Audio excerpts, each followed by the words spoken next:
Hey, so tonight we're going to talk about something pretty wild. What if you woke up tomorrow as an American soldier fighting in World War II? Trust me, by the time we're done, you're going to be real grateful for that mattress you're lying on. Oh, and if you're enjoying these stories, I'd really appreciate a like or subscribe. Super curious where you're all listening from, so drop a comment with your location and what time it is there. Always blows my mind how people are falling asleep to this all over the world. All right, find that cozy spot. Take a nice slow breath and just let your body sink into whatever you're lying on. We're heading back to January 1945 into the frozen forests of eastern France. So, congratulations. You just woke up in eastern France. It's January 1945 and you're absolutely freezing. Not the kind of cold where you grab another blanket. I mean bone deep, can't feel your toes, frozen eyelashes, cold. The first thing you notice is that you're sleeping on frozen ground, not a mattress, not a cot, just dirt that's so frozen it might as well be concrete. You've got a single wool blanket that's stiff with ice around the edges, and it's dusted with a layer of fresh snow that fell while you managed those precious few minutes of sleep. You're wearing the same clothes you've had on for nearly 2 weeks now, wool socks that haven't been dry since Christmas, army-issue boots that are starting to separate at the seams, layers of olive drab that smell like a mixture of sweat, dirt, and the slightly metallic scent of fear. There's a steel helmet beside you, and it's so cold that touching the metal with bare skin would be a mistake. The air smells like pine trees, gunpowder, and something else, something vaguely sweet and horrible that you've sadly gotten used to, the smell of death. When you sit up, every muscle in your body screams in protest. Your back has been compressed against that frozen ground, your joints stiff from the cold. Nearby you can hear the sounds of other men stirring in their foxholes. Someone coughs, someone else mutters a curse, someone prays. This is the Colmar Pocket, one of the last German strongholds in France, and you, my friend, are a soldier in Company B of the 15th Infantry Regiment, 3rd Infantry Division of the United States Army. Just a few days ago, your company had over 100 men. Now, you're down to about 40. You've been fighting almost non-stop since landing in Italy nearly 2 years ago. The good news? You're still alive, which is better than a lot of guys can say. The bad news? The Germans are about to launch a massive counterattack, and you're right in their path. Look to your left. See that skinny kid checking his M1 carbine? That's Second Lieutenant Audie Murphy. He looks like he should still be in high school, doesn't he? Just 19 years old, barely 5'5", maybe 110 pounds, soaking wet. You'd never guess it. But he's already the most decorated soldier in your company, with a Distinguished Service Cross, 2 Silver Stars, and 2 Bronze Stars. The guys call him Baby because of his boyish face, but nobody makes that joke to his face anymore, not after they saw what he did at Anzio, single-handedly taking out a German machine gun nest, or in France when he killed 2 snipers and another machine gun position all by himself. The guy's either incredibly brave or has a serious death wish, maybe both. Hey, he nods to you, his breath visible in the freezing air. Get some coffee if there's any left. Gonna be a long day. You crawl out of your foxhole, your boots crunching on the snow. The forest around you is beautiful in a stark, deadly way. Tall pine trees, their branches heavy with snow, morning mist hanging between the trunks. In the distance you can see the village of Holzwihr, about a mile away across open fields, German-held territory. The position you're holding isn't great. Your company is at the edge of a woods shaped like a U, with open fields in front of you. There's a narrow road that leads from the woods to the village. The ground is so frozen that digging proper foxholes has been nearly impossible. Most guys have only managed to scrape out shallow depressions, just enough to get their bodies below ground level. You find your way to what passes for a mess area. It's just a slightly wider part of the forest where some poor cook is trying to heat coffee over a tiny stove that gives off almost no heat. The coffee, when you get it, is barely warm and tastes like mud. But it's coffee, and the caffeine might keep you alert enough to stay alive. "Germans are moving," says a sergeant, his face weathered and lined beyond his years. Scouts spotted activity in the village. Could be nothing, could be something. You take a sip of the terrible coffee and feel it hit your empty stomach. When was the last time you ate a real meal? You can't remember. The K rations you've been living on are better than nothing, but they're not exactly home cooking. A small can of processed meat, some biscuits hard enough to break teeth, a chocolate bar that's frozen solid, and a few cigarettes. Breakfast of champions. The sun is starting to rise, casting long shadows through the trees. You hear the distant rumble of artillery, so constant that it's become like background noise. Your hands shake slightly, though whether from cold or fear, you're not sure anymore. Lieutenant Murphy is moving among the men, checking positions, offering words of encouragement. Despite his size and age, there's something about him that inspires confidence. Maybe it's the calm way he speaks, or the fact that he's survived so much already. When he looks at you, his eyes are older than his face. "Keep your head down today," he tells you. Something feels off. Back at your foxhole, you check your gear. Your M1 Garand rifle is your most valuable possession. 8 rounds in the clip, the metal cold against your gloved hands. You have several more clips in your ammunition pouches. Your canteen is half full of water that's partially frozen.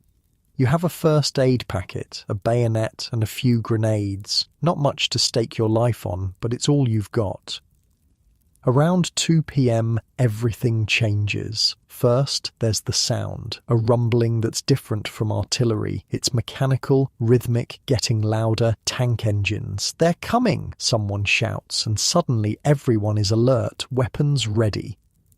From the village of Holtzwihr, emerging from the mist, you see them. 6 German tanks, massive metal beasts crawling across the snow-covered field toward your position. Behind them, moving in skirmish order, are German infantry. Not just a few, hundreds of them. Someone near you whispers, "Jesus Christ."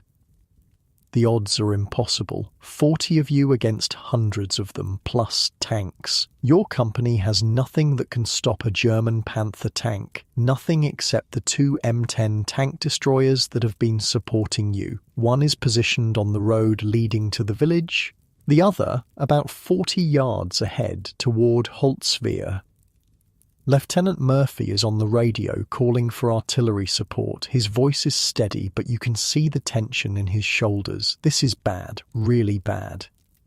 The German artillery opens up and the world becomes noise and chaos. Shells explode among the trees, sending splinters and shrapnel flying in all directions. You press yourself into your shallow foxhole, trying to become one with the frozen earth. When you dare to look up, you see one of your M10 tank destroyers get hit. There's a flash, an explosion, and the commander and gunner are just gone. The surviving crew abandons the burning vehicle and runs for the trees. The second M10 is firing continuously, trying to slow the German advance, but its shells are bouncing off the frontal armour of the Panthers. Then it tries to back up into the tree line for better cover, slides off the road and gets stuck in a drainage ditch. Its gun now useless. Lieutenant Murphy is shouting orders. "Fall back to the secondary position. Move!" You know what this means. Your current position is untenable. There's a stronger defensive line prepared a few hundred meters deeper in the woods, but someone has to cover the withdrawal. Murphy speaks into his field telephone, calling in artillery coordinates. He's standing fully exposed, directing fire on the advancing Germans. You think he must be insane, but you're also grateful that someone is keeping the Germans busy while you retreat. As you move back through the trees, staying low, you look over your shoulder. What you see stops you in your tracks. Murphy is still there, alone now. The rest of the company is retreating. The M10 tank destroyer is burning, billowing black smoke, and Murphy climbs on top of it. He's taken position behind the 50 caliber machine gun mounted on the burning tank destroyer. German bullets and artillery are impacting all around him. The tank could explode at any moment, but there he is, firing the heavy machine gun at the advancing German infantry, cutting them down in swaths.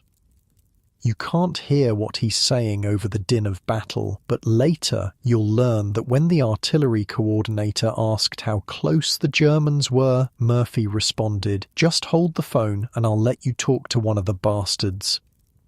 For an hour, Murphy stays on that burning tank destroyer, firing the 50 cal, calling in artillery strikes, holding off hundreds of German troops by himself. You watch from the tree line as the Germans try to flank him, as tank rounds explode near him, as the M10 is repeatedly hit and engulfed in smoke. Twice you're certain he's been killed. Twice he emerges from the smoke, still firing.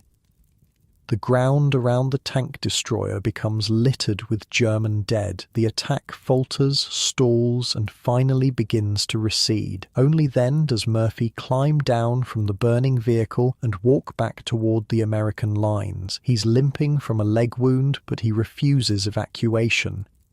Instead, he organizes a counterattack, leading what's left of Company B back to reclaim the original position. The Germans retreat all the way back to Holzwehr. Later, you'll learn that Murphy killed or wounded approximately 50 German soldiers by himself. He stopped an attack by 6 tanks and 250 infantry. He saved what remained of Company B from certain destruction. As darkness falls, you're back in your foxhole at the edge of the woods. The temperature is dropping again. Your hands are numb, your feet blocks of ice. You're exhausted beyond belief, but somehow still alive. Murphy moves among the men, checking on everyone, making sure the wounded are being treated. When he passes your position, you notice that despite everything, his hands are steady. "Get some rest," he tells you. "They'll be back tomorrow." You settle deeper into your foxhole, pulling your frozen blanket around you. The stars are coming out, brilliant pinpoints in the clear winter sky. You think about home, about warm beds and hot meals, about streets where no one is trying to kill you. You shift slightly, finding that small spot where the ground isn't quite as hard beneath your hip. The cold seeps through your layers, but somehow your eyelids grow heavy. Your breathing slows and you feel your muscles relaxing one by one. In the distance, you can still hear the occasional sound of artillery, but here, in this moment, there's a strange kind of peace. You're still alive, your unit held. Tomorrow will bring what it brings. You yawn quietly, feeling your jaw crack from the cold. Your fingers finally start to warm up inside your gloves as you tuck them against your chest. The weight of your helmet on the ground beside you is oddly comforting, a small piece of protection in this dangerous world. You take another slow, deep breath, watching it cloud in the freezing air and settle in for another night in the frozen forests of France, where the snow continues to fall gently through the pine branches above. Morning comes too soon in the frozen forest, not with the gentle transition of sunlight through curtains, but with the harsh voice of a sergeant kicking the bottom of your foxhole. "Up and at 'em, soldier. Germans didn't go home just 'cause you're tired." Your body feels like it's made of lead and broken glass. Every joint aches from the cold. Your back is one solid knot of pain from sleeping on frozen ground. Your mouth tastes like you've been chewing on pennies. The temperature dropped even further overnight. They say it's the coldest winter in Europe in decades. You believe it. Ice has formed on the inside of your helmet where your breath froze. Your canteen is now a solid block of ice. Even your shoelaces are stiff and uncooperative as you try to tighten your boots. Around you, the other men of Company B are going through the same morning ritual, groaning as they stretch frozen limbs, cursing as they discover which parts of their equipment have frozen overnight, trying to light cigarettes with numb fingers. "Hey, pass the matches," says the guy in the next foxhole over. He's new, a replacement who arrived just 3 days ago, Jenkins or Johnson or something. They come and go so fast nowadays that you barely bother learning names. Mine are wet. You toss him your matchbook. He's young, maybe 18, with a round face that still has baby fat. Poor kid looks like he should be delivering newspapers, not fighting Nazis. He'll either toughen up quick or he'll die. There's not much middle ground out here.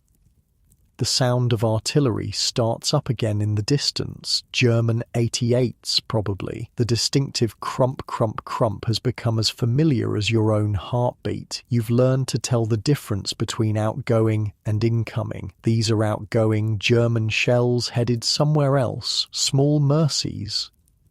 Breakfast, such as it is, comes in the form of more K rations. The waxed cardboard box contains a small tin of powdered eggs that you mix with a little water to form a pale yellow paste. There's also a couple of rock-hard biscuits, a small chocolate bar that's frozen solid, and more of that awful instant coffee, gourmet dining army style. You eat mechanically, not because it tastes good, but because you need the calories. The cold burns energy faster than summer combat. Just staying warm is a battle in itself. Lieutenant Murphy appears, walking the line and checking positions. There's a bandage visible under his pant leg where he was wounded yesterday, but he moves without any obvious pain. His face is gaunt, cheekbones sharp under skin that's weathered beyond his years. He nods to you as he passes. "Any movement from the village?" he asks. "Nothing yet, sir," you reply. "All quiet since dawn." He grunts acknowledgement. "They took a beating yesterday, but they'll be back. Keep your eyes open." You watch him move on, speaking briefly with each man. He looks tired. Hell, everyone looks tired, but there's a quiet competence about him that inspires confidence. You've seen officers who lead from far behind the lines, who treat enlisted men like disposable game pieces. Murphy isn't like that. He's right here in the dirt with you. The morning passes slowly, the mind-numbing boredom of war, hurry up and wait, hours of nothing punctuated by moments of sheer terror. You spend the time cleaning your rifle. The M1 Garand is a solid piece of engineering, but it needs care, especially in these conditions. You field strip it, wiping down each part with an oily rag to prevent rust. The 8-round clip system is a vast improvement over the old bolt-action Springfield from the last war. Your dad served in France in 1918 carrying one of those. He rarely talked about it. Around noon, a jeep arrives with mail and supplies. Letters from home are worth more than gold out here. You get 2, one from your mum and one from your girl back in Ohio. You save them, tucking them inside your jacket. Letters are best read in private, where no one can see if they make you cry.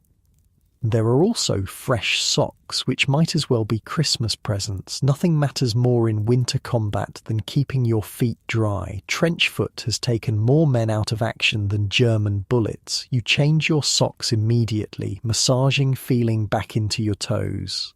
They're pale and wrinkled, but not black yet. No frostbite. Another small mercy. "Hey," says the kid who borrowed your matches. "His name is Jenkins, you've confirmed. Is it true what they're saying about Lieutenant Murphy, that he took on a whole company of Germans by himself yesterday?"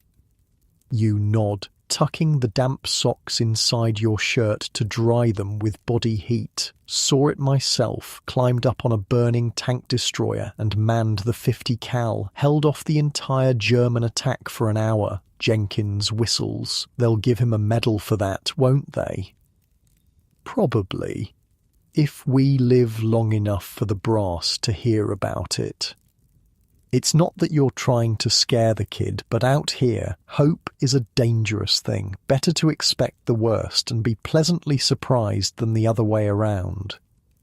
After lunch, more K-rations, this time featuring a tin of processed meat product that might generously be called ham. You're assigned to a patrol. 6 men, led by a staff sergeant named Barlow, tasked with checking the area to the north of your position for any sign of German movement.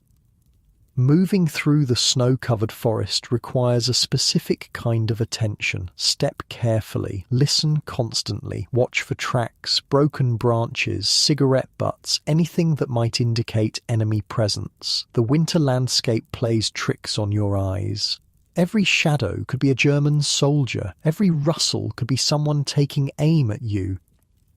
The patrol lasts 3 hours and reveals nothing except how exhausted you all are. By the time you return to the company position, your legs feel like rubber and your lungs burn from the cold air. Lieutenant Murphy is meeting with the company's remaining officers when you get back.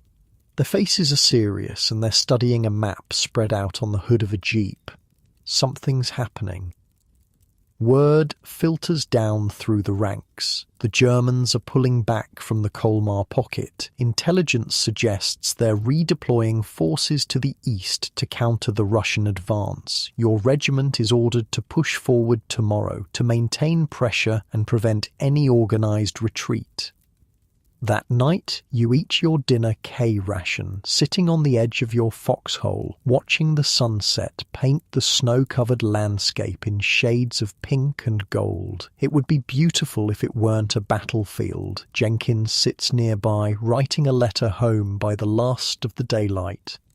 "What do you tell them?" you ask. "Your folks, I mean." He shrugs.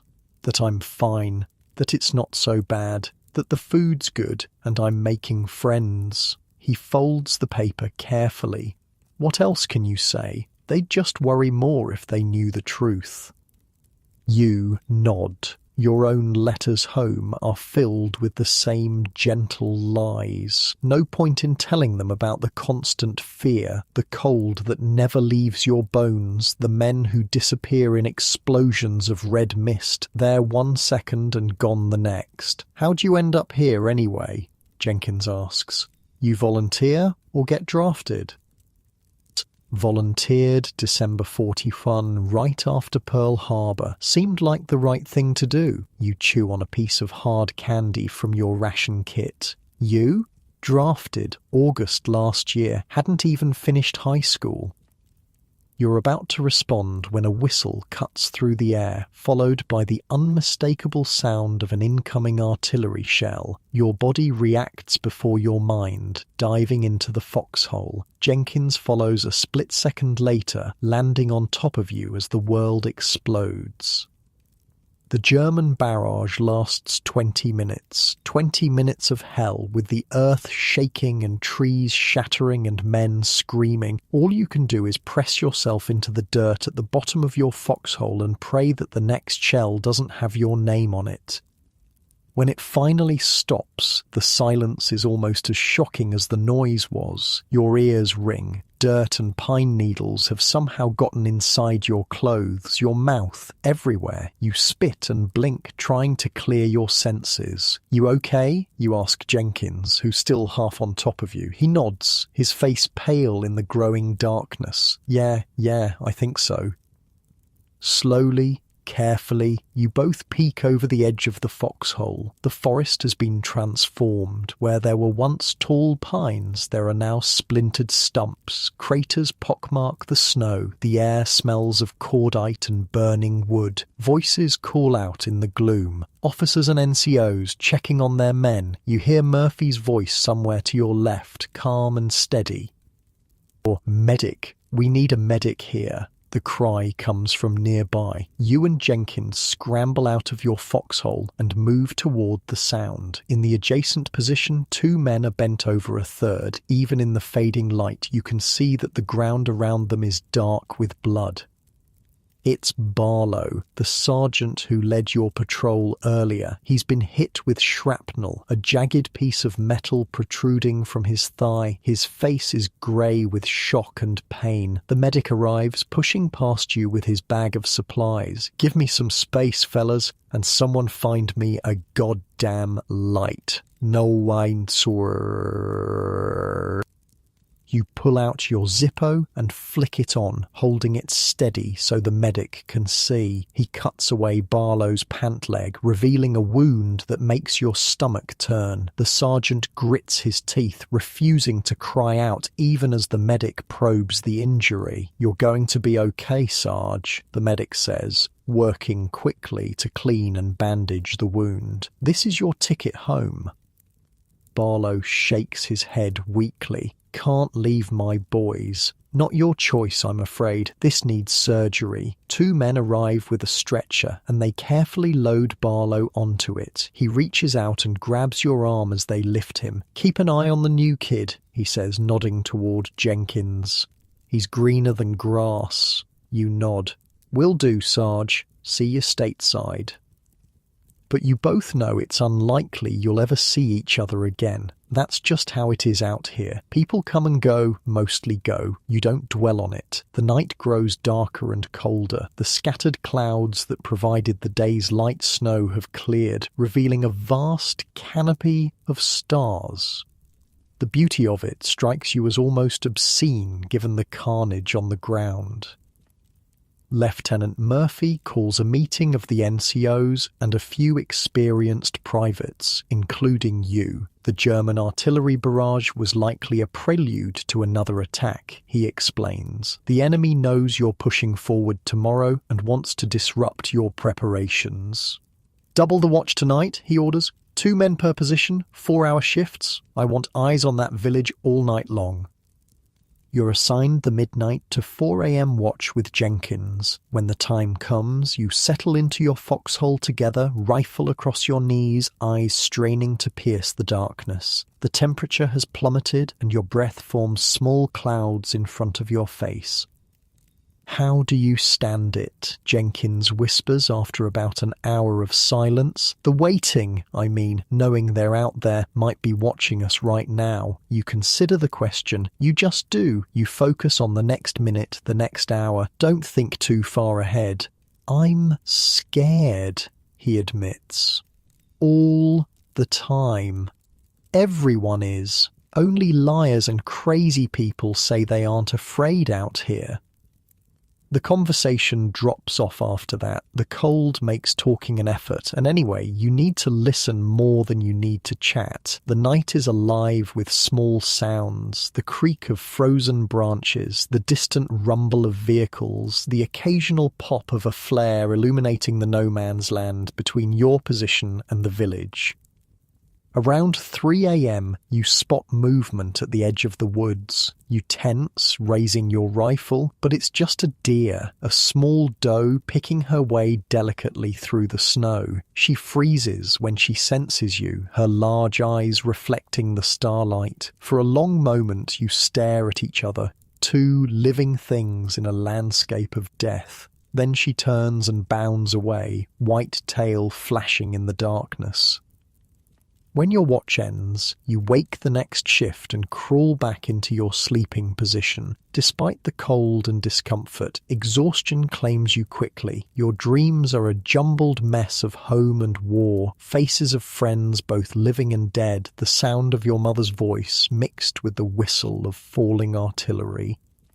Dawn arrives with a thin grey light that does little to warm the frozen landscape, but there's a change in the air, a sense of anticipation. Today, you move forward. Today, you take the fight to the enemy. As you prepare your gear for the advance, Lieutenant Murphy passes by your position. He looks even more tired than yesterday, if that's possible, but his eyes are clear and focused. "All ready?" he asks simply. You nod, securing your helmet strap.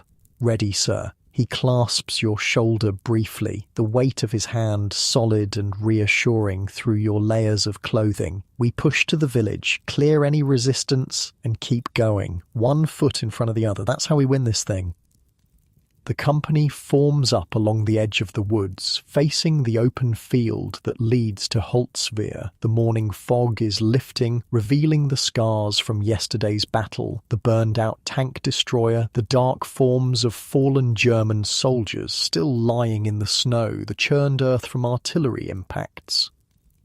You check your rifle one last time, making sure a round is chambered. Beside you, Jenkins is doing the same, his movements mechanical, face set in a mask of determination. He catches your eye and gives a small nod. He's terrified, but he'll move forward anyway.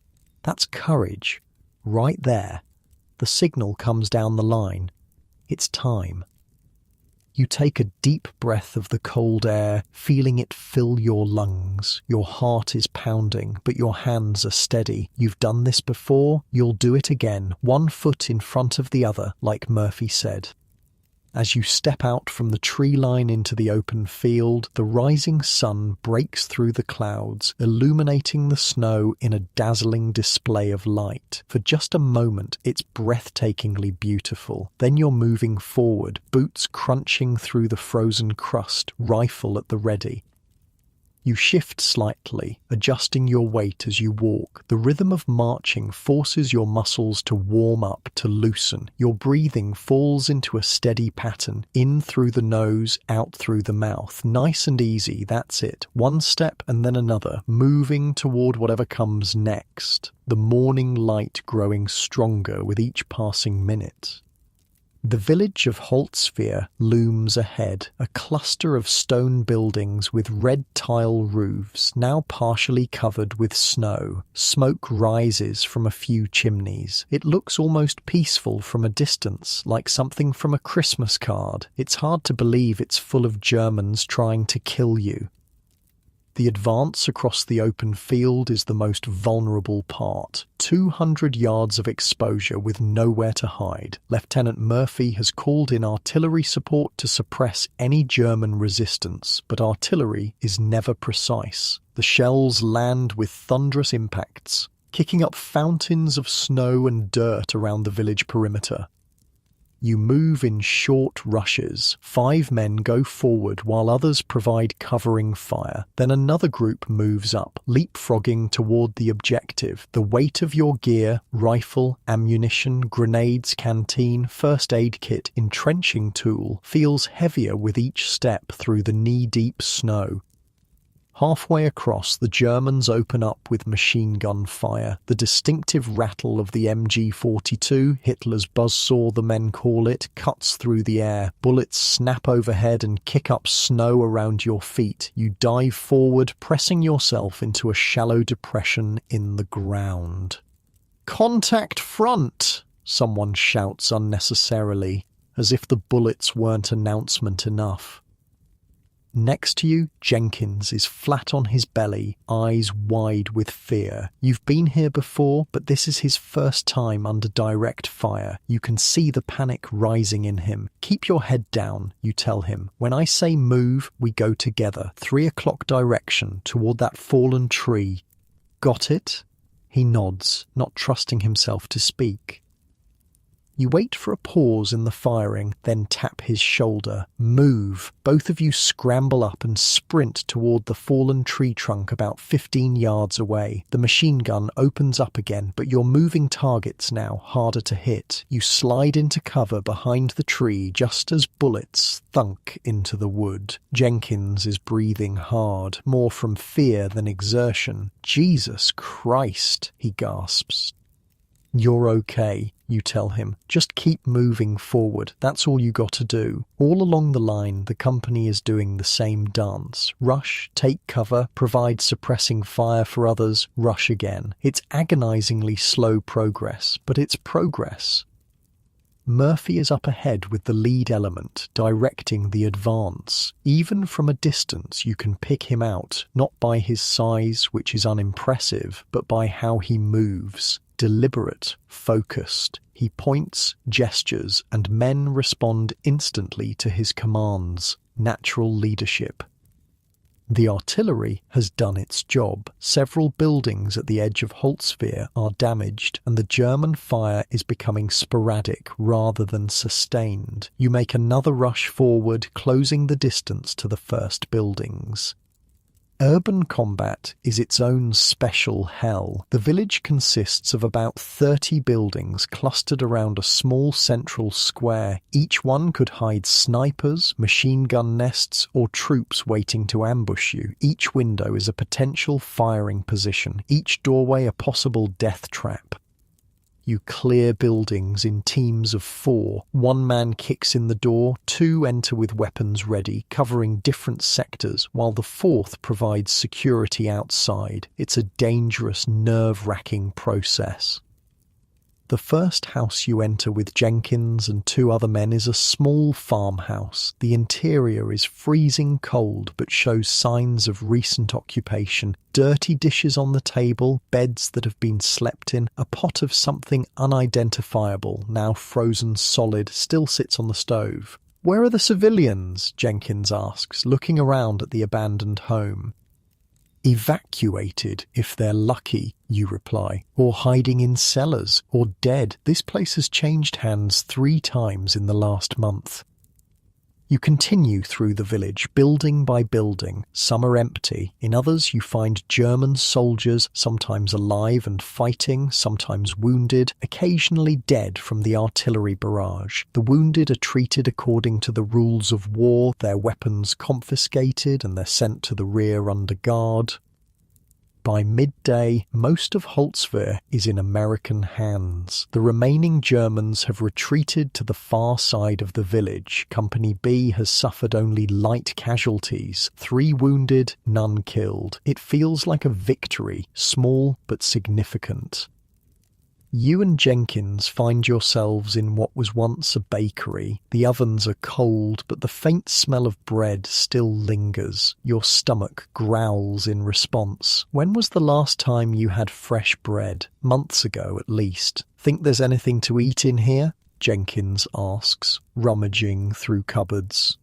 "Doubt it. Germans would have taken anything edible." But he persists, and to your surprise, discovers a jar of preserved cherries hidden behind some flour sacks. The 2 of you sit on the floor and pass the jar back and forth, eating the sweet fruit with your fingers. It's the most delicious thing you've tasted in weeks. "Should we share?"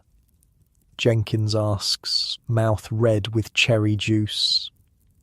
You consider it for a moment, then shake your head. "Spoils of war, kid. Enjoy it while you can." Through the window, you can see other soldiers moving through the village, securing positions, setting up machine guns at strategic points. Lieutenant Murphy is conferring with the other officers in the village square. Maps are spread out on the hood of a jeep that somehow made it this far forward. After finishing the cherries, you join a group assigned to check the church at the centre of the village. It's a small stone building with a modest steeple, probably 100 years old or more. The heavy wooden door is partially open. Inside, the church is dim and quiet, illuminated only by what sunlight filters through stained glass windows. The air smells of candle wax and ancient stone. Pews are arranged in neat rows, and a simple altar stands at the front. It seems untouched by the war raging outside its walls, except for the bodies. In the front pew, an elderly couple sits side by side, hands clasped together. From behind, they might be praying, but when you approach, you see the small, neat holes in the backs of their heads, execution style. "Why?" Jenkins asks softly. "They were just old people." You've seen this before. Collaborators, maybe, or suspected of helping the Americans, or just in the way. Doesn't take much reason in war. The sight sobers everyone. This is what you're fighting against. Not just an army, but the kind of thinking that makes executing old people in a church seem reasonable. You help carry the bodies outside for proper burial when time permits. The ground is too frozen to dig graves now, but someone covers them with a tarp and weighs it down with stones. By late afternoon, the company has established a defensive perimeter around Holtzwehr. Machine guns are positioned to cover all approaches. Foxholes and fighting positions are dug where the ground allows it, or improvised behind walls and in ditches where the earth is too frozen. The Germans will likely counterattack, and you need to be ready. You're assigned to a two-man position at the northeast corner of the village in what was once a garden. A low stone wall provides some cover, and you've managed to scrape out a shallow depression behind it. Jenkins is your partner again. The kid seems to have attached himself to you, like a duckling imprinting on the first thing it sees. As the winter sun begins to set, casting long blue shadows across the snow, Lieutenant Murphy makes his rounds, checking positions. He stops at yours, crouching down beside the wall. "How's the ammo situation?" he asks. 6 clips for the M1, 2 grenades, you report. Jenkins has about the same. Murphy nods. "Should be getting a resupply tonight, but make it last just in case. Any movement out there?" "Nothing yet, sir." He studies the open field beyond the village, his eyes narrowed. "They'll come from the east, most likely. Forest provides cover for their approach. Keep your eyes open." After he moves on, Jenkins turns to you. "You think we'll hold this place?" You consider the question. "We'll try. That's all we can do." The temperature drops rapidly as darkness falls. The clear day gives way to a night of brutal cold. Your breath forms crystals on your scarf. Any exposed skin quickly becomes numb. You and Jenkins take turns on watch, one sleeping for an hour while the other keeps lookout.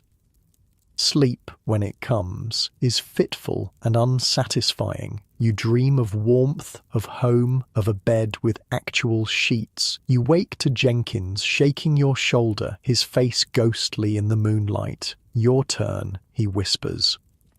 You sit up, stiff and aching. Every joint protests the movement. You're getting too old for this, you think, though you're only 23. But it's not the years that age you in war. It's the miles, the endless walking, the carrying of heavy loads, the diving for cover, the nights on frozen ground. Your body feels used up, worn out. Taking your position at the wall, you scan the darkness beyond. The moon is nearly full, casting enough light to see the field and the edge of the forest beyond. Nothing moves except occasional swirls of snow blown by the wind. The silence is complete, broken only by the soft sounds of your own breathing. This is the hardest part of war, not the fighting, but the waiting, the endless hours of vigilance when nothing happens. Your mind plays tricks on you. Shadows become enemy soldiers. Wind sounds like whispered German commands. Fatigue makes your eyes see movement where there is none. During these quiet hours, thoughts of home are both comfort and torture. You think of your parents' house in Ohio, the smell of your mother's cooking, the sound of your father's laugh. You think of your girl, Sarah, and wonder if she's still waiting for you. Her letters say she is, but you've seen how war changes relationships. Distance stretches the bonds between people until sometimes they snap. A soft shuffle beside you indicates Jenkins has given up on sleep. He sits next to you, rifle across his knees. "Can't sleep?" you ask. "Feet are too cold," he admits. "Thought I'd keep you company instead." You share a cigarette, cupping your hands around the glow to prevent it from being seen from a distance. It's against regulations, but small comforts become incredibly important out here. The harsh tobacco burns your throat but spreads a momentary warmth through your chest. "You got someone waiting back home?" Jenkins asks, passing the cigarette back. "Girl named Sarah. Been together since high school. You?" He shakes his head. "Nah, never had much luck with girls. Too shy, I guess. You'll find someone when you get back. Women love a man in uniform. If I get back," he says quietly. You don't offer false reassurances. You both know the odds. Instead, you change the subject. "Tell me about your home. Where you from?" Little town in Pennsylvania, coal mining country. My dad works in the mines, wanted me to follow him, but I was hoping the army might give me a chance at something else. He laughs softly. Careful what you wish for, right? The conversation meanders through the night, quiet voices in the darkness. You learn that Jenkins has 3 younger sisters, that he was captain of his high school baseball team, that he wanted to be a teacher someday. In return, you tell him about your life in Ohio, your job at the auto plant before the war, your plans to marry Sarah when you get home. These quiet exchanges of personal history serve a purpose beyond passing time. They forge bonds between soldiers, create a sense of shared humanity in the midst of inhumanity, and they remind you what you're fighting for, not just abstract concepts like freedom or democracy, but the simple right to go home and live your life. Dawn comes with a change in the weather. Clouds move in, heavy and grey, and snow begins to fall. Not the light, dry snow of previous days, but wet, heavy flakes that quickly accumulate. Visibility decreases rapidly. I don't like this, you mutter, peering into the swirling whiteness. Perfect cover for an attack. As if summoned by your words, the sound of artillery fire erupts from beyond the forest. Shells whistle overhead and impact throughout the village with deafening explosions. You and Jenkins press yourselves into your shallow foxhole as debris rains down around you.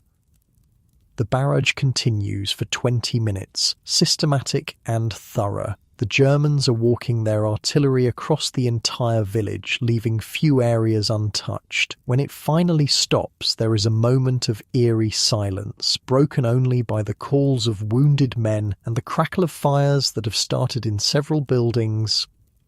Here they come, you say, spotting movement at the forest edge, dark figures emerging from the trees, advancing through the snow. A lot of them, at least a company strength, maybe more.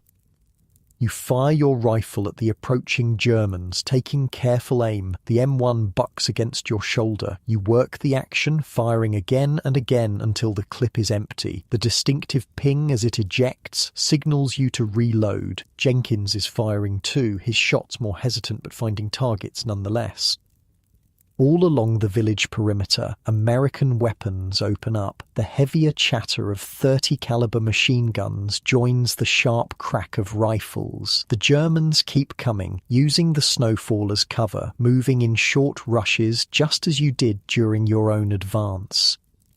An enemy machine gun opens up from somewhere to your right, its rounds snapping overhead and chipping the top of the stone wall. You duck lower, pulling Jenkins down with you. "We need to relocate," you shout over the noise. "That MG has our position." Staying low, you both move laterally along the wall, finding a new firing position where a fallen tree adds to your cover. The German advance continues despite mounting casualties. They're determined to retake Holtzwihr. Through a break in the snowfall, you spot a German officer directing the attack. He's standing partially exposed, gesturing to his men. You take careful aim, control your breathing, and squeeze the trigger. He drops. The German advance falters momentarily, then continues with renewed intensity. A mortar round lands close enough to shower you with dirt and snow. Your ears ring from the concussion. Jenkins looks at you with wide eyes, checking if you're hit. You give him a thumbs up, though you feel a warm trickle of blood from your left ear. The battle rages for over an hour. The Germans press forward to the very edge of the village before the American defences finally stall them. Artillery support arrives, landing with devastating effect among the exposed enemy troops. They begin to fall back, first in small groups, then in larger numbers. By mid-morning, the attack has been repulsed. The field between the village and forest is littered with dark forms in the snow, fallen German soldiers. The village itself has suffered significant damage. Several buildings are burning despite the snow. The church steeple has been hit and partially collapsed. Medics move among the American positions, treating the wounded. You help Jenkins bandage a minor shrapnel wound on his arm, nothing serious enough to send him to the rear. Your own ear has stopped bleeding, though the ringing continues. Lieutenant Murphy appears, moving quickly from position to position, assessing the situation. His uniform is dirty and torn, and there's a smear of blood on his face that might not be his own. He looks exhausted but alert. "Good work holding the line," he tells you. "We've got reports of more German units moving in from the north. They're not done with us yet." "How long are we supposed to hold this place, sir?" you ask. He gives you a grim smile. "Until we're relieved or overrun, hopefully the former." The day continues with sporadic fighting. German snipers take shots at careless Americans who expose themselves. Random artillery shells land in the village, keeping everyone on edge. You and Jenkins take turns sleeping in 2-hour shifts, neither of you ever fully letting your guard down. The snow continues to fall, gradually burying the evidence of battle. White shrouds form over the bodies in the field. The village grows quiet, except for the occasional crack of a rifle or distant explosion. During one of your rest periods, you find a relatively intact cellar beneath a damaged house. It's warmer underground, protected from the wind and snow. You and Jenkins create a small sanctuary there, hanging a blanket over the entrance to block the light from your single candle. In this tiny pocket of relative safety, you allow yourselves to relax slightly. You share a can of meat from your K rations, using a bayonet as a makeshift utensil. Jenkins produces a battered deck of cards, and you play a few hands of gin rummy to pass the time. "You think we'll push forward tomorrow?" he asks, discarding a 3 of clubs. "Probably. Depends on what intelligence says about German positions. One village at a time, that's how we win this thing. One village at a time," he repeats, almost to himself. "Seems like it'll take forever. Won't be forever. Germans are running out of men, out of supplies. We keep pushing. They keep retreating. Eventually, they'll break." You don't mention the cost, how many American lives it will take to reach that eventual victory. You don't talk about the replacements who arrive each week to fill the gaps left by the dead and wounded. You don't share your private fear that you won't be one of the ones who makes it home. When darkness falls completely, you return to your defensive position. The snow has stopped and the clouds have cleared, revealing a sky filled with stars. The temperature plummets again. The cold seeps through your layers, making your fingers stiff on your rifle. Sometime after midnight, in the darkest hours, you hear a soft sound from Jenkins. At first, you think he's talking in his sleep, but then you realize he's crying, trying to muffle the sound with his sleeve. You pretend not to notice. Crying isn't uncommon out here, especially among the newer men. The constant fear, the exhaustion, the cold, the homesickness. It builds up until something has to give. Better to let it out quietly in the darkness than to break when it matters. After a while, he stops and wipes his face with a gloved hand. "Sorry," he whispers. "Nothing to be sorry for," you reply. "Get some rest. I'll wake you if anything happens." He settles back, his breathing gradually steadying. You keep watch over him and the dark landscape beyond, guardian of this small moment of vulnerability. The weight of your rifle is familiar and reassuring in your hands. The night stretches on, star-filled and silent. In the distance, an occasional flare illuminates the sky, briefly turning the snow-covered landscape silver before fading. Your breath forms clouds that drift away on the gentle wind. Despite the cold and danger, there's a strange peace in these quiet hours. You feel your muscles gradually relaxing as you settle into the rhythm of the watch. Your breathing slows and deepens. The tension in your shoulders begins to ease, bit by bit. You shift slightly, finding a more comfortable position against the stone wall. The village sleeps around you, damaged but still standing. Tomorrow will bring what it brings. More fighting, most likely. But for now, in this moment, there is just the night, the stars, and the soft sound of Jenkins breathing beside you. You tuck your hands inside your jacket for warmth, feeling your fingers begin to thaw. Nice and easy, that's it. Just breathe and watch and wait. The weight of your helmet is solid and reassuring on your head. You take another slow breath, letting it out gradually, watching it cloud in the frigid air as your muscles continue to loosen one by one while the stars wheel slowly overhead. Morning brings a clear sky and renewed activity. You're awakened by the sound of vehicles, American trucks and jeeps entering Holtzville from the west. Reinforcements, finally. You nudge Jenkins, who blinks awake with the momentary confusion of a man who doesn't remember where he is until the harsh reality crashes back. Looks like we're getting some help, you tell him, nodding toward the convoy. Fresh troops spill from the trucks, their uniforms still relatively clean, their faces lacking the hollow-eyed exhaustion that marks the veterans. They look around at the battle-damaged village with expressions ranging from curiosity to apprehension. Lieutenant Murphy meets with the newly arrived officers while the company sergeants organize distribution of supplies. You and Jenkins join the line for ammunition resupply, each receiving 3 bandoliers of M1 clips. The quartermaster also hands out fresh socks and, miracle of miracles, chocolate bars.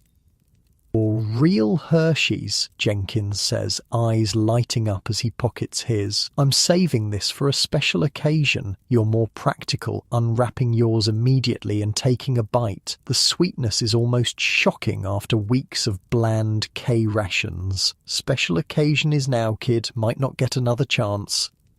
Orders come down through the sergeants. The company is moving out in 1 hour, pushing northeast toward the Rhine. Intelligence reports indicate the Germans are establishing a new defensive line about 10 miles ahead. Your job is to keep them on the run, prevent them from digging in too deeply. You use the hour to prepare. First priority is your feet. You find a relatively intact building with a working pump and manage to get enough water to wash your socks. While they dry near a small fire, you inspect your feet carefully. No signs of trench foot yet. The skin is wrinkled and pale, but not blackened or swollen. You massage feeling back into them, then put on your fresh socks, saving the newly washed pair for tomorrow.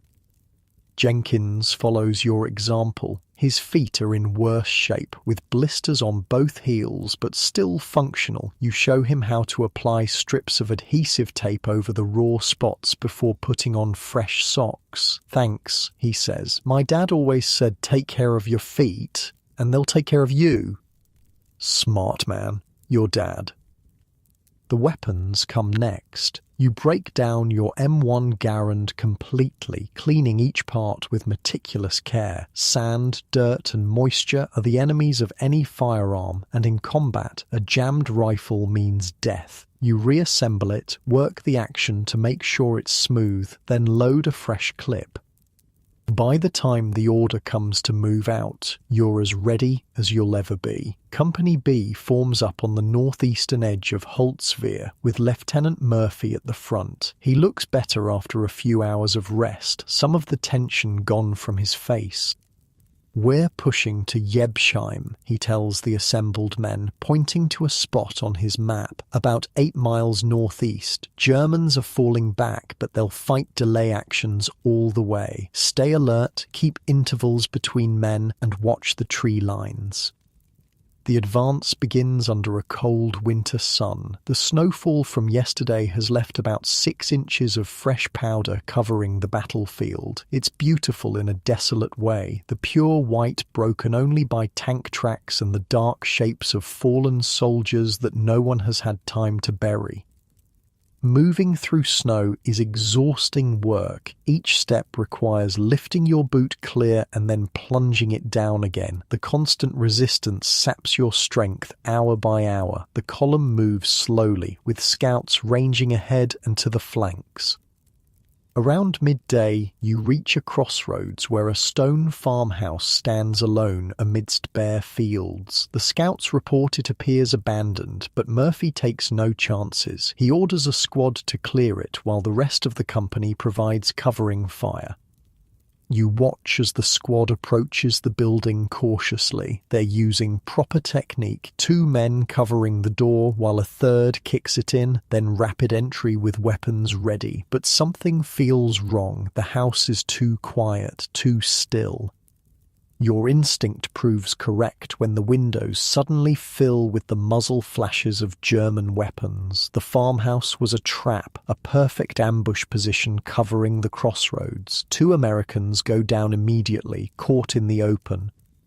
Contact front. The call goes up as everyone drops to the snow, returning fire. The Germans have at least 1 machine gun inside the stone building, its distinctive sound cutting through the general cacophony. Lieutenant Murphy is already organizing the response, directing a light machine gun team to set up and provide suppressing fire. He calls for the bazooka team, knowing that the stone walls will provide excellent protection against rifle fire. The company medic, braving the German fire, crawls out to the fallen men. He manages to drag one back to safety, but the other is clearly beyond help, his blood a vivid crimson against the white snow. The bazooka team moves into position, taking aim at the farmhouse. The backblast sends up a cloud of snow as the rocket launches with a whoosh. It strikes the building with a thunderous impact, blowing a hole in the wall. A second rocket follows, then a third. After the last explosion, there's a moment of silence. Then white fabric appears in one of the shattered windows, a surrender flag. 4 German soldiers emerge slowly, hands raised. They're young, not much older than Jenkins, with the gaunt faces of men who've been on short rations for too long. Their uniforms are worn and patched, lacking the quality of earlier German equipment. As they're searched and disarmed, one of them speaks halting English. "War is over for us," he says, not meeting your eyes. "Better to live." You feel no hatred for these men, just a weary recognition. They're soldiers doing their job same as you. Had the circumstances been reversed, you might have been the one surrendering.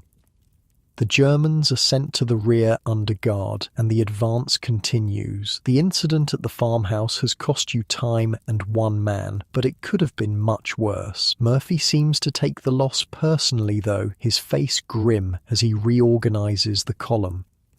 The day wears on, the miles passing slowly under your boots. The terrain changes, becoming more wooded, with gentle hills replacing the flat fields around Holtzwihr. Each patch of forest, each hill crest presents a potential ambush site, and the company moves with increasing caution. Late in the afternoon, you spot something in the snow ahead, a single boot partially buried. Looking closer, you see it still attached to a leg, an American soldier half covered by snowdrift. His eyes stare sightlessly at the sky, his rifle still clutched in frozen hands. "3rd Battalion passed through here yesterday," Murphy says, coming up beside you. "They had some hard fighting." You kneel and check the dead soldiers' dog tags. James Mitchell from Tennessee, someone you've never met, yet bound to you by the uniform you share. You close his eyes and cover his face with his scarf, the small dignity you can offer. "Should we bury him, sir?" Jenkins asks. Murphy shakes his head. "Graves registration will come through after us. They'll take care of him. We need to keep moving. It's a harsh reality of war. The dead must wait while the living continue the fight. You mark the location on your map so the body can be found later, then rejoin the advance." By nightfall, you've covered about 6 miles. Not as far as planned, but decent progress given the conditions. The company establishes a defensive perimeter in a small copse of trees that offers some shelter from the wind. No fires are permitted this close to enemy lines. So dinner is another cold meal of K rations. As darkness settles, so does the cold, even more intense than previous nights. The temperature must be well below 0. Your canteen freezes solid within an hour. Your breath forms ice crystals on your scarf and collar. Even blinking becomes painful as moisture freezes on your eyelashes. "How cold do you think it is?" Jenkins asks, his teeth chattering as he huddles next to you in your shared foxhole. "Too damn cold to measure," you reply. "But I was in Bastogne last month. This feels worse." To conserve body heat, you sit shoulder to shoulder, sharing a single blanket draped over both of you. It's not enough, but it's better than nothing. Sleep comes in brief snatches, interrupted by the need to move, to stamp your feet, to keep blood flowing to your extremities. Around midnight, snow begins to fall again, big fat flakes that accumulate quickly. Within an hour, there's a fresh 3 inches covering everything. It actually helps with the cold, providing an insulating layer over your foxhole, but it also reduces visibility to near 0. Perfect conditions for a German counterattack. It comes just before dawn, when human resistance is at its lowest ebb. First, the mortars, dozens of shells raining down on your position with terrifying accuracy. The Germans have had time to register their fires on this location. You and Jenkins press yourselves into the bottom of your foxhole as the world explodes around you. Dirt, snow, and tree fragments rain down. The noise is deafening, physical, a pressure against your eardrums. Then, through the falling snow, dark figures appear, German infantry dressed in white winter camouflage, moving forward in the wake of the mortar barrage. They're hard to spot, ghostly shapes in the swirling snow. "Contact front," the cry goes up, and American weapons begin to fire. Your own M1 bucks against your shoulder as you aim at the advancing figures. Jenkins is firing too, his earlier hesitation gone, replaced by the mechanical necessity of combat. The Germans press forward despite casualties, using the limited visibility to their advantage. They're getting close, too close. You hear German voices now, shouting commands. A stick grenade lands nearby, exploding with a sharp crack and spraying fragments overhead. "Running low," Jenkins says, slapping his ammunition pouches. You toss him one of your bandoliers. "Make 'em count."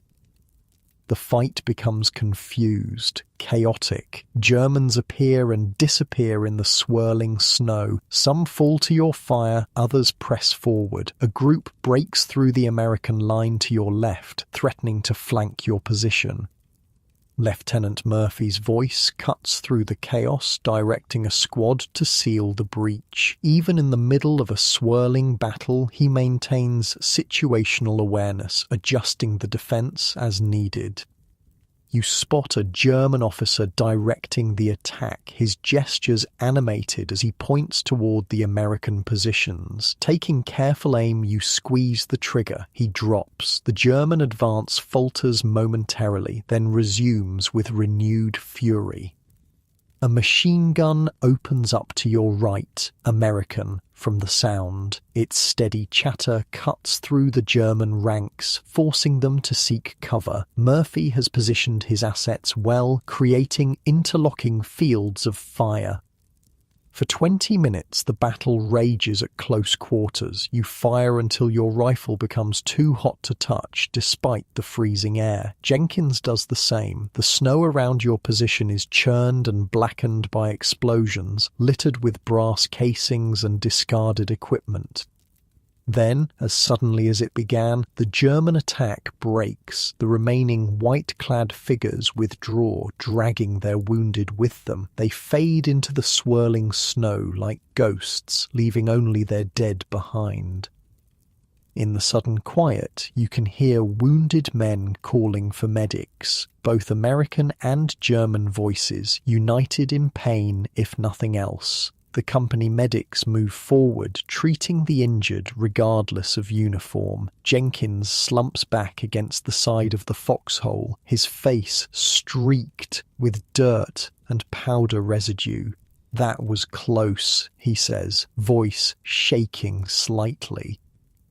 "Too close," you agree, checking your ammunition. You're down to your last clip. Lieutenant Murphy moves along the line, checking positions, reassuring the men. When he reaches your foxhole, you can see the strain on his face, though his voice remains steady. "Good work holding the line," he says. "We've got reports they're pulling back to Jebsheim. We'll push forward once it's light enough to see." "Ammunition's running low, sir," you report. "Resupplies coming up. Should be here within the hour." He pauses, looking at Jenkins.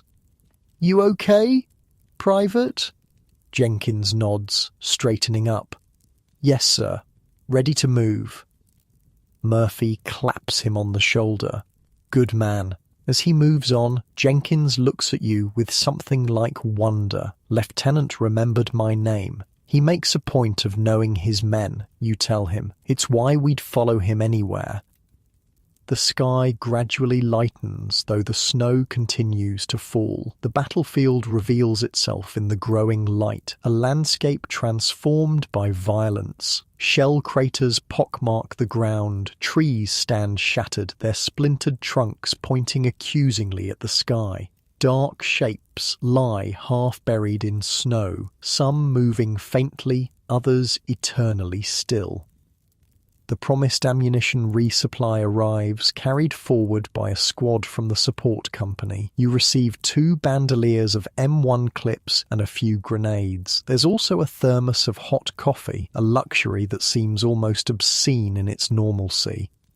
You and Jenkins take turns sipping the steaming liquid, feeling warmth spread through your bodies for the first time in days. It's a small pleasure, but out here, small pleasures are all you have.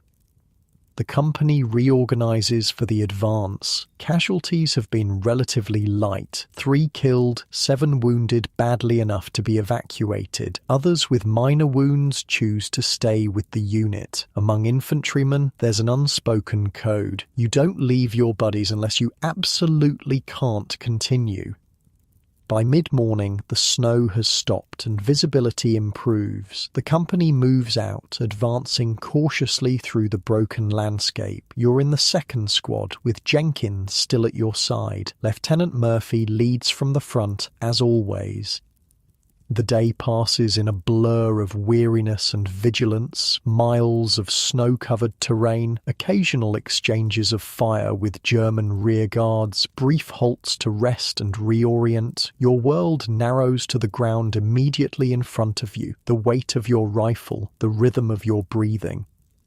By late afternoon, you can see Jebsheim in the distance, another village, much like Holzwehr, with stone buildings and a small church steeple. Smoke rises from several locations, evidence of fighting. The sound of artillery grows louder. The 3rd Battalion is already engaged there.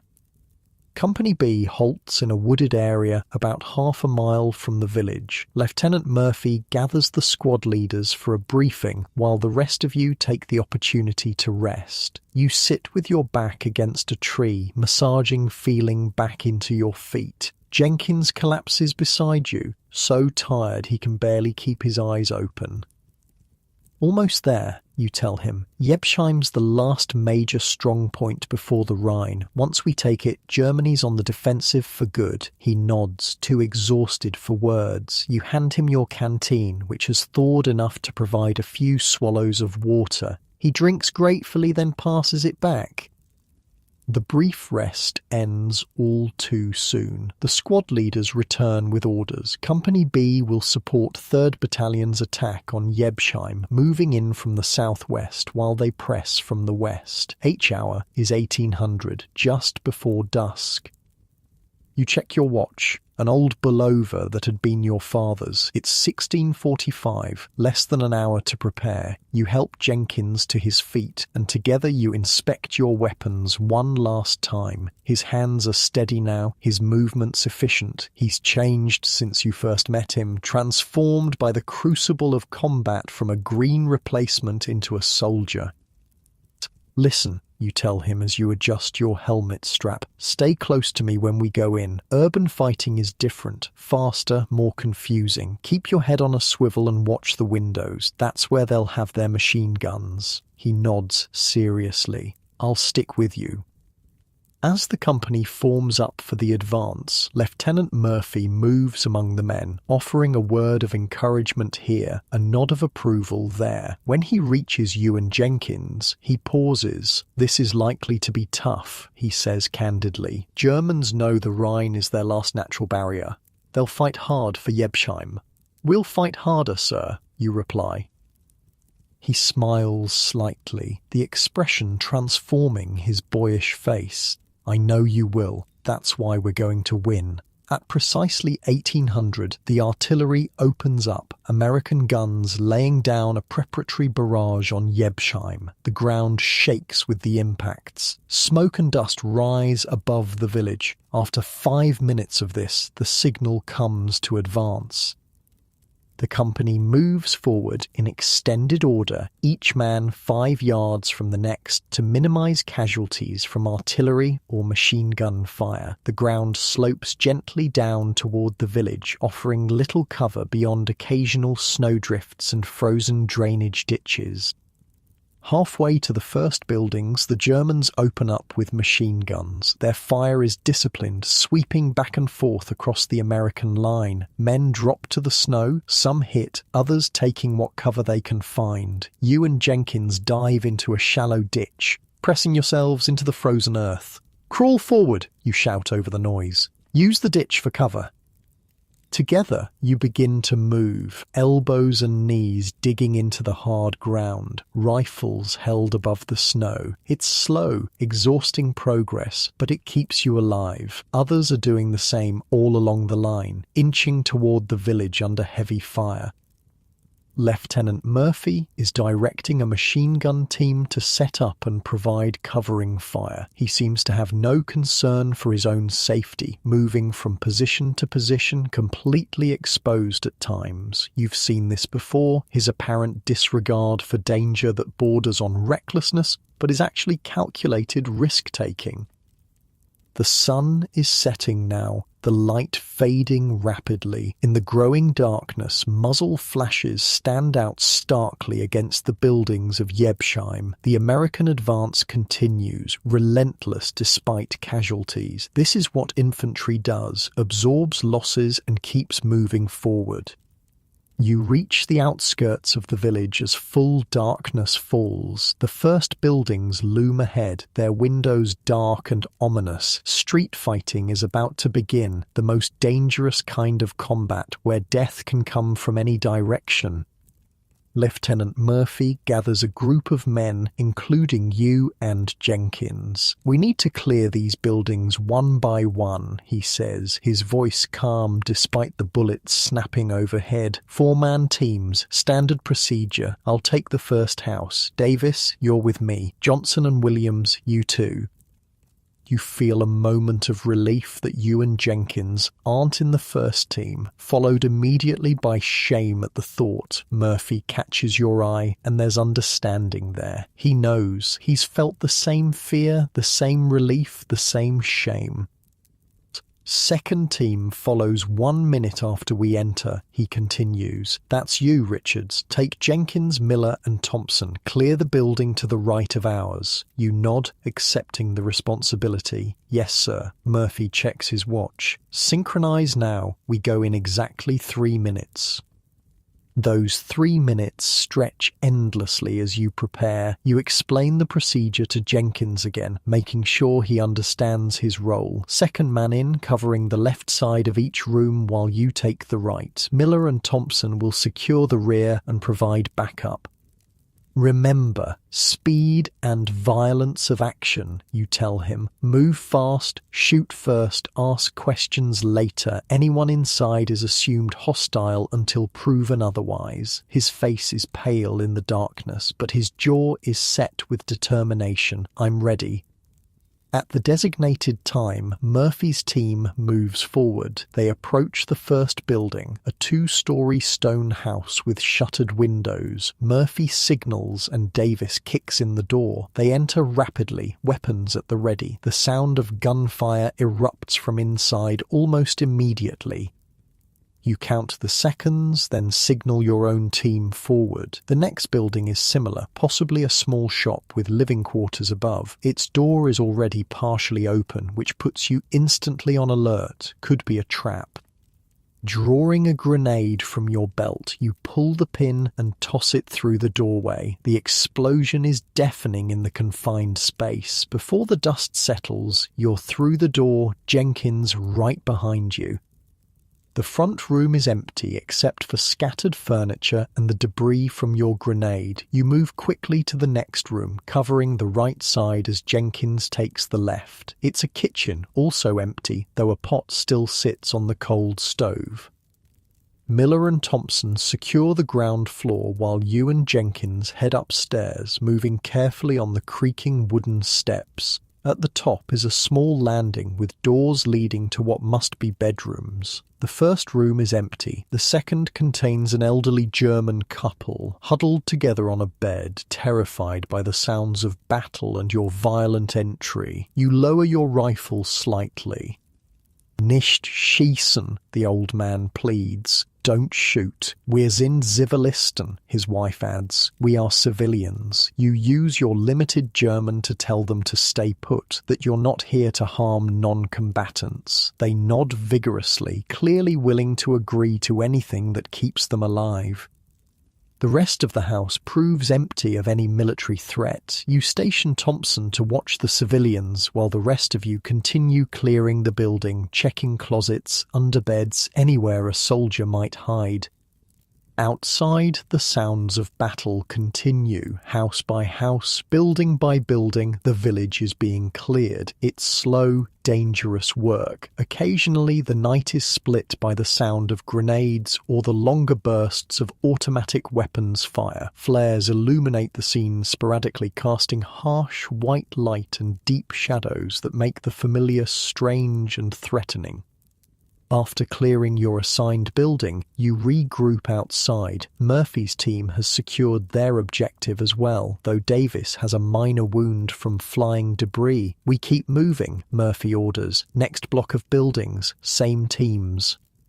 And so it goes. Through the long night, the pattern repeats. Approach, enter, clear, secure. Some buildings are empty, others contain civilians, terrified and cowering. A few hold German soldiers who either fight to the death or surrender when they realize their position is hopeless.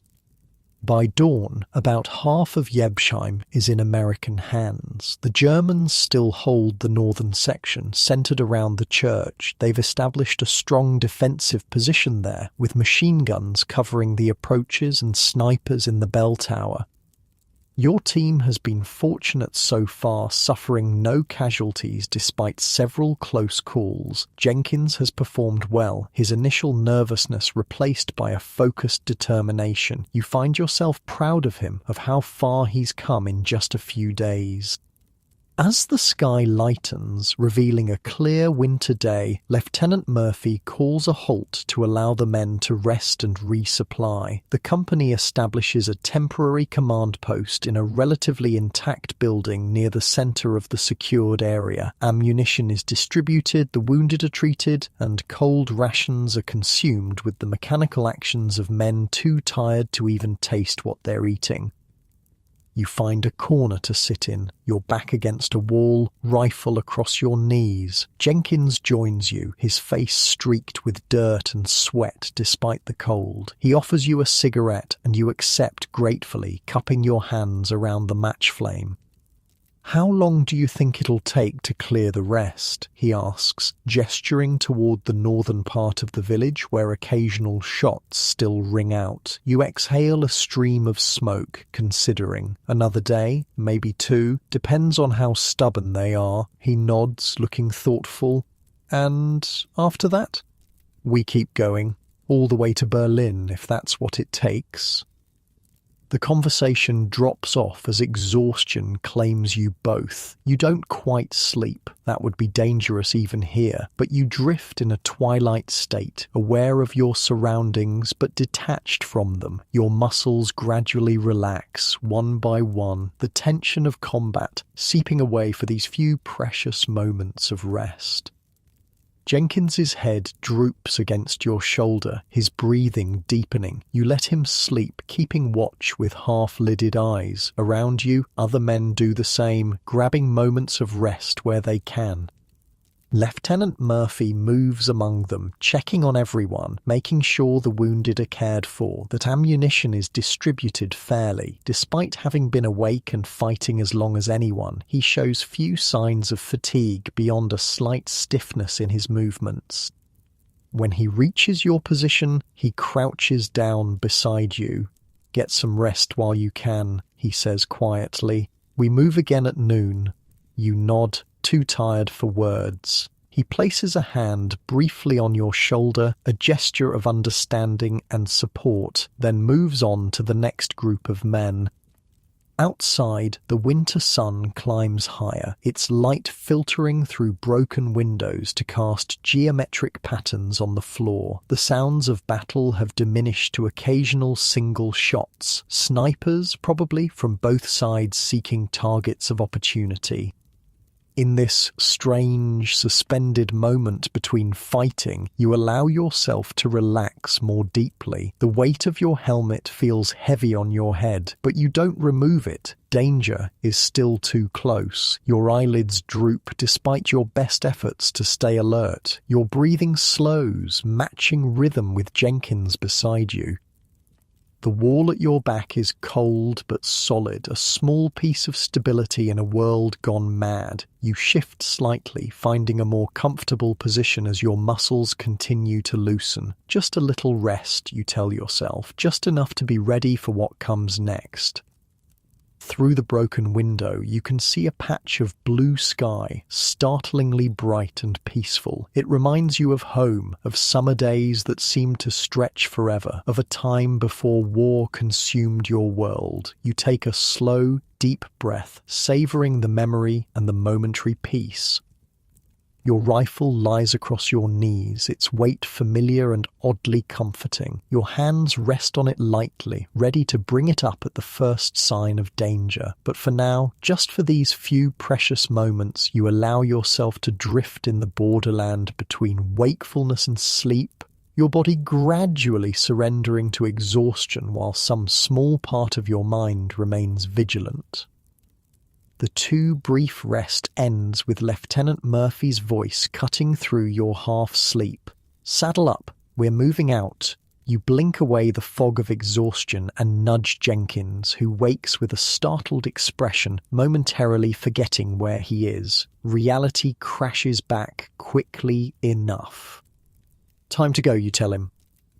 Outside, the winter sun is high in a clear blue sky. The temperature has risen slightly, turning the snow wet and heavy underfoot. The sounds of fighting have intensified again, mostly from the northern section of Jebsheim around the church. The plan, as Murphy explains it, is simple but dangerous. Company B will advance through the narrow streets toward the church square, clearing buildings as they go. The Germans have established their main defensive position there, with machine guns and snipers covering all approaches. Intelligence says they've got about a company strength dug in around the church, Murphy tells the assembled squad leaders. They're well supplied and determined to hold. This is going to be house to house, street to street fighting all the way. You check your gear one last time. Full ammunition pouches, grenades on your belt, canteen refilled with water that tastes strongly of iodine purification tablets, K-rations stuffed in your pockets, rifle cleaned and oiled despite your exhaustion. Jenkins does the same beside you, his movements now almost as practiced as your own. He's a quick learner, adaptable. If he survives this war, he'll do well in whatever comes after. The advance begins at 1300 hours, with Company B moving up the main street toward the church square. The Germans have had time to prepare their defences, and they've done so expertly. Every intersection is covered by machine gun fire. Snipers occupy upper floors of buildings, targeting anyone who exposes themselves for more than a few seconds. Progress is painfully slow. You move from doorway to doorway, from building to building, always in danger, always alert. The Germans contest every foot of ground with fanatical determination. In the third house you clear, you find a German sniper set up in an upstairs bedroom. He's young, barely old enough to shave, but he manages to get off a shot that misses you by inches before Jenkins puts a bullet through his chest. The boy, and he is just a boy, looks surprised as he dies, as if he never really believed it could happen to him. He couldn't have been more than 16, Jenkins says, his voice shaking slightly as you search the body for intelligence. Hitler's scraping the bottom of the barrel now, you reply. Volkssturm units, old men and boys. The real soldiers are mostly gone. You find a letter in the boy's pocket from his mother in Bavaria. You can't read most of it, but you recognize a few words. Liebe, love, vermissen, miss, zurückkommen, come back, promises that will never be kept now. Despite your exhaustion and the numbness that combat brings, you feel a pang of regret. This boy was someone's son, someone who loved him and prayed for his safety. Now he's just another casualty in a war that's already claimed millions. You pocket the letter, not as a trophy, but because it seems wrong to leave it here with his body. Maybe someday it can be returned to his family, a small comfort in their grief. The advance continues, building by building. By late afternoon, Company B has pushed to within 100 yards of the church square. The casualties have been mercifully light. 2 men wounded badly enough to be evacuated, several more with minor injuries who choose to continue fighting. Lieutenant Murphy calls a halt at the last row of buildings before the open square. The church is clearly visible now, its stone walls pockmarked by artillery impacts, its steeple damaged but still standing. German machine gun positions are set up around its perimeter behind sandbags and rubble. Moving across that open space would be suicidal. We need to flank them, Murphy says, studying the situation through his binoculars. Richards, take your squad through these buildings to the right. See if you can find a position to enfilade their machine guns from the side. You nod, gathering your squad. 8 men, including Jenkins. The buildings Murphy indicated are a row of connected shops with apartments above, their rear walls backing onto an alley that might provide covered approach to the flank of the church square. Moving through the buildings is dangerous. Close quarters work. Each doorway, each room could hide enemies. You proceed methodically, clearing as you go, communicating with hand signals to maintain silence. In the third building, you find what you're looking for, a second-floor window that offers a clear view of the German positions from the side. Their machine guns are all oriented toward the main approach, leaving their flank relatively exposed.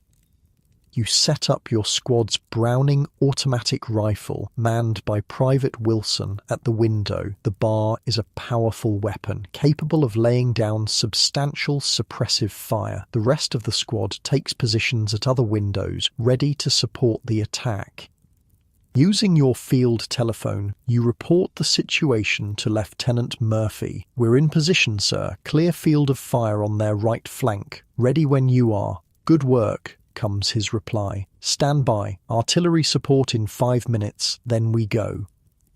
Those 5 minutes stretch endlessly as you wait, watching the German positions through your rifle sights. They're unaware of your presence, still focused on the main street. You can see them clearly, about 20 men around the church, with more presumably inside. Their faces are drawn with exhaustion, much like your own, but they maintain their vigilance. Then the artillery begins. American 105mm howitzers laying down a barrage around the church. Not directly on it, the stone building would provide excellent protection, but close enough to force the Germans to keep their heads down. "Fire!" you shout, and Wilson opens up with the bar. The heavy rounds tear into the exposed flank of the German position, catching them completely by surprise. The rest of your squad adds rifle fire, creating a deadly crossfire. Simultaneously, Murphy leads the main element of Company B in a frontal assault across the square. It's a dangerous gambit, but with artillery support and your flanking fire, they have a chance.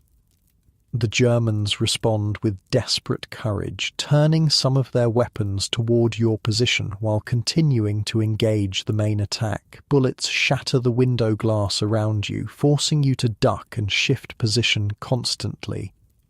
Jenkins is beside you, firing steadily, his face set in concentration. He's a different person from the nervous replacement who arrived just days ago. Combat changes men quickly, either breaking them or hardening them. Jenkins has hardened. The battle for the church square lasts 20 minutes. 20 minutes of intense, close-range fighting that seems to stretch for hours. The Germans contest every yard, but they're caught in a crossfire they can't escape. One by one, their positions are overrun or silenced. When it's over, the square is in American hands. The few surviving Germans retreat northward or surrender. The cost has been high. 4 men from Company B killed, another dozen wounded. But Jepsheim's church square, the last major German strongpoint, has fallen. You lead your squad down to join the main element. The church itself still needs to be cleared. There could be Germans inside, using it as a last redoubt. Lieutenant Murphy organizes a team to enter, choosing you to lead it. "Take 4 men," he orders. "Go in fast and thorough. Watch for booby traps." You select Jenkins and 3 others. The heavy wooden door of the church is partially destroyed by artillery. You approach cautiously, watching for movement, for any sign of defenders. "Grenades first," you instruct. 2 men toss fragmentation grenades through the doorway. The explosions echo inside the stone building, followed by silence. "Go!" you command, and the team rushes through the doorway, weapons ready. The interior of the church is a scene of destruction and sacrilege, pews overturned to form barricades, the altar used as a machine gun position, ammunition boxes stacked in front of religious statues, windows shattered, the colourful stained glass lying in shards across the stone floor. But there are no defenders, only the dead. 3 German soldiers lie among the debris, victims of the grenades or earlier artillery. The rest have fled or surrendered. As you clear the bell tower, a dangerous climb up narrow, winding stairs, you reflect on the irony of fighting and dying in a house of God. The Germans had turned this sacred space into a fortress, and you've turned it back into a charnel house. Such is the nature of war. It corrupts everything it touches. From the top of the tower, you can see the entire village and the surrounding countryside. To the north, the last German units are retreating toward the Rhine, harried by American artillery. To the south and west, the American forces are consolidating their gains, setting up defensive positions, treating the wounded. The Rhine itself is visible in the distance, a silver ribbon cutting through the winter landscape. Beyond it lies Germany proper, the enemy's homeland. The war is far from over, but the momentum has shifted irrevocably. The Germans are on the defensive now, fighting for their own soil rather than occupied territories. You descend to report to Lieutenant Murphy. "Church is clear, sir. Good observation point from the tower." He nods, studying his map. "Good work. Get your men some rest. We'll hold here tonight, push on toward the Rhine tomorrow." The remainder of the day passes in the mundane tasks that fill the intervals between fighting. Ammunition is redistributed, the wounded are evacuated, defensive positions are established in case of counterattack, rations are consumed without enthusiasm but with the knowledge that they're necessary fuel. As darkness falls, the temperature drops again, though not as severely as previous nights. You find shelter in a partially damaged house near the church square. The roof has a hole from artillery fire, but the walls are intact, and there's a fireplace where a small, carefully shielded fire provides welcome warmth. Jenkins sits beside you, cleaning his rifle with mechanical precision. His face in the firelight looks older, the boyishness fading under the stresses of combat and constant vigilance. "Do you think we'll make it?" he asks suddenly. "All the way to the end, I mean." You consider the question, poking at the fire with a stick. "Some of us will, some won't. That's just how it is." Those aren't great odds. Better than they were a year ago. Germans are running out of everything. Men, materials, time. They're fighting on their home ground now, which makes them dangerous, but they can't win. They know it. We know it. It's just a matter of how long it takes and how many more have to die before they accept it. He nods, reassembling his rifle with practiced movements. "If I make it, I'm going to be a teacher like I planned. Tell kids about all this. Make sure they understand what it cost." "That's good," you say. "Someone needs to remember." The conversation drifts as exhaustion claims you both. Jenkins wraps himself in a blanket and falls asleep sitting up, his back against the wall. You maintain watch a while longer, staring into the dying embers of the fire, lost in thoughts of home and what awaits after the war, if you survive to see it. Eventually, sleep becomes unavoidable. You arrange your gear within easy reach, place your helmet beside you, and settle into the least uncomfortable position possible. The sounds of the village at night drift through the damaged roof, occasional shots in the distance, the murmur of men on watch, the creak of buildings settling. Your mind wanders back over the past few days, the defense of Holtzwihr, Murphy's incredible stand on the burning tank destroyer, the advance to Jebsheim, the house-to-house fighting, so much death and destruction, and for what? So that people back home can live without fear, can go about their daily lives in peace and safety. Is it worth it? On nights like this, cold and exhausted and far from home, it's hard to say. But in the morning, you'll get up and continue the advance, because that's what soldiers do. They keep going until the job is done, or until they can't go any further. In later years, long after the war, you'll remember these moments with a clarity that surprises you. The terror and the boredom, the camaraderie and the loneliness, the way time seemed to stretch and compress in combat, seconds lasting hours, days passing in a blur, the smells and sounds that never quite leave your memory. You'll remember Lieutenant Audie Murphy, the unlikely hero who went on to receive the Medal of Honor for his stand at Holtzwihr, who became the most decorated American soldier of the war. You'll see his face on movie posters because, yes, he becomes a Hollywood star after the war, and you'll think of him not as the celebrity but as the tired young officer who led from the front, who knew each man's name, who did what needed doing no matter the cost.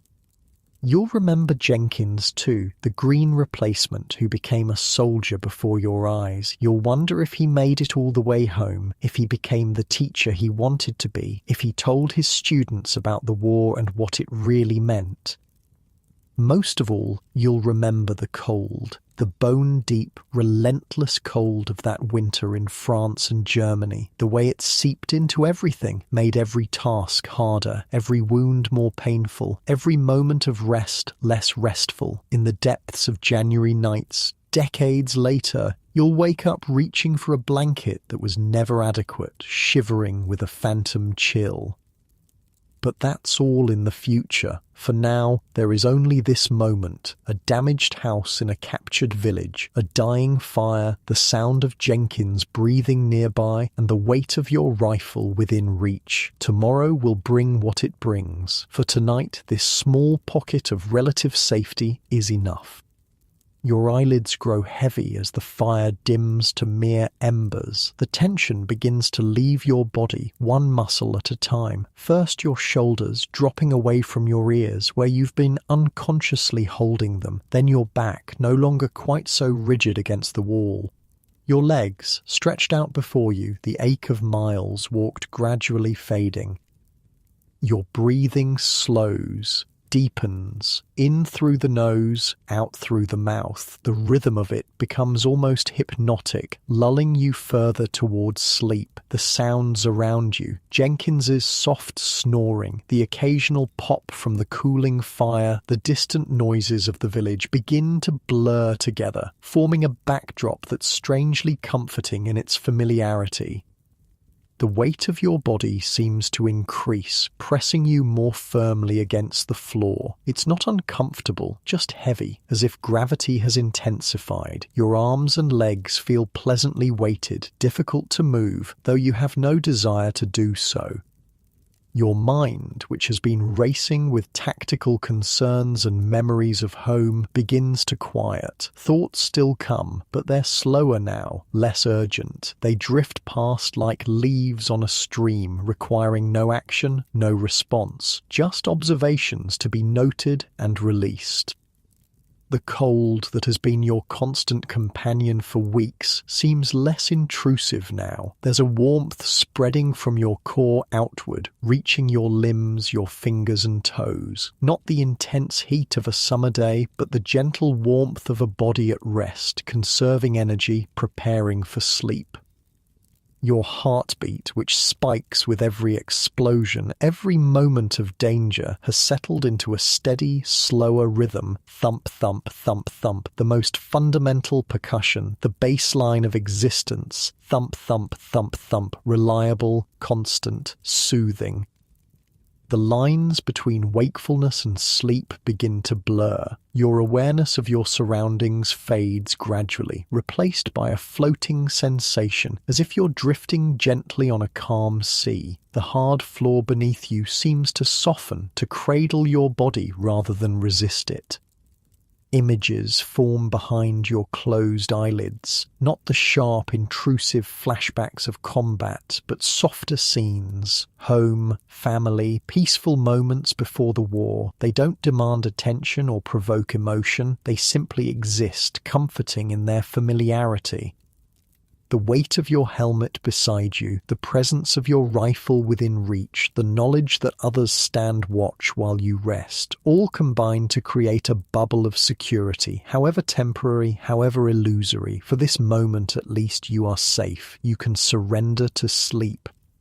And so you do, slipping deeper into that velvet darkness where the war cannot follow, where there are no artillery barrages, no machine gun fire, no frozen foxholes or desperate advances, just stillness and peace and the blessed absence of fear.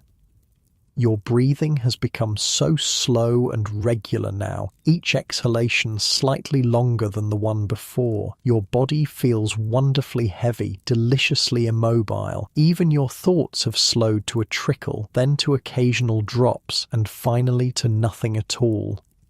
In this moment, suspended between wakefulness and dreams, there is perfect peace. No past to regret, no future to fear. Just now, just this, just the gentle flow of breath and the steady beat of your heart and the comforting weight of exhaustion finally claiming its due. Sleep comes, not as a dramatic plunge, but as a gradual submersion, a sinking into depths that welcome and enfold you. The last flicker of conscious thought acknowledges that tomorrow will bring more fighting, more danger, more cold, but that is tomorrow. Tonight there is only rest, deep, complete, healing rest.